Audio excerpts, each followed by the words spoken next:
I am 45 years old. I have a rare disease. I was born in Omagh in 1979. When I was born, I couldn't breathe. I had to be taken from Omagh to Belfast in an ambulance to be resuscitated. They couldn't do it in my local hospital. Looking back now, I'm thinking if that act would have been there then, what the doctors have said, let him die. 45 years later, I've lived a full life. And I don't want any doctor, any medical person saying to a newborn child, put them in the bin. But that's essentially what they're doing to us. I fought long and hard for many, many years with Westminster to get treatment for my disability. Part of my disability, part of my rare disease, affects my respiratory system. For many years, I struggled to breathe. I would go to work, I would work 16 hours a day, but in the first 2 hours, I was out of breath. I couldn't breathe. I struggled hard. My focus was gone and I had headaches. But this drug came on the market and the NHS says we don't know if it's worth funding. So imagine being told you're not worth it. So I had a fight with many other people with my disability. We campaigned at Westminster, we campaigned in Stormont, in Belfast. I even did TED Talks to bring it to an international audience that the UK government said that me and other people like me essentially were not worth it. We won the fight and I got on that treatment now. It changed my life. I can now work the 16 hours without it impeding my life. And not only that, I can enjoy my life after the work hours.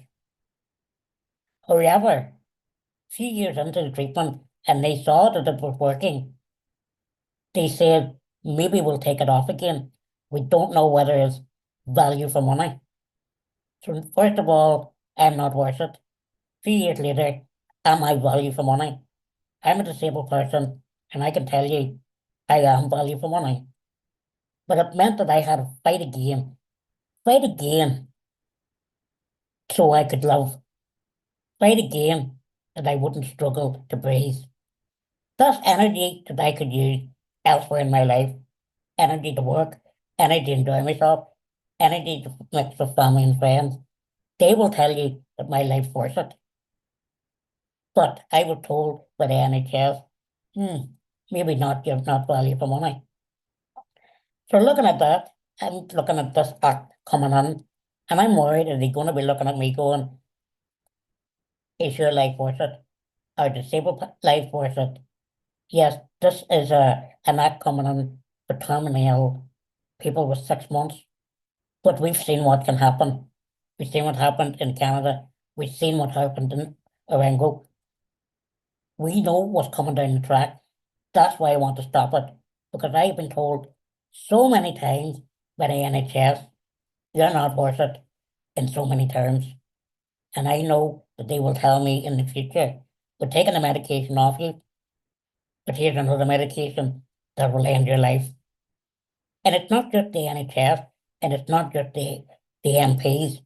During COVID, I was attacked online and in person in some cases that you should be dead. You're the reason that me, an able-bodied person, has to be locked up and locked down. So they wanted me dead rather than living my life. They wanted me dead without taking a couple of weeks to look after me and look after other people who were vulnerable to this virus. So all I can see in the past, you're not worth it, we want you dead, from so many other people. Well, I can tell you, I have an active life, but I am still riddled with chronic pain. Sometimes it causes me tears. Sometimes I even think, is it worth it? And that's the moment that I'm worried about other people. Will they say, is it worth it? And they will take that, they will apply for assisted dying. Thankfully, I've got over that and I realize I still have lapses where I think, is it worth it? But I know that my life is. But some people will be vulnerable, and that's when the doctor will say, we can offer you assisted dying. So many people are going to die. So I'm asking MPs, vote no on Friday. Protect my life and protect the lives of other disabled people.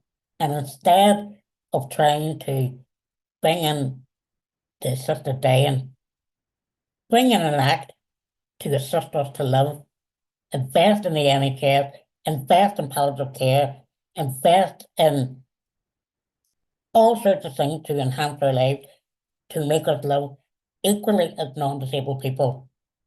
And that's my story.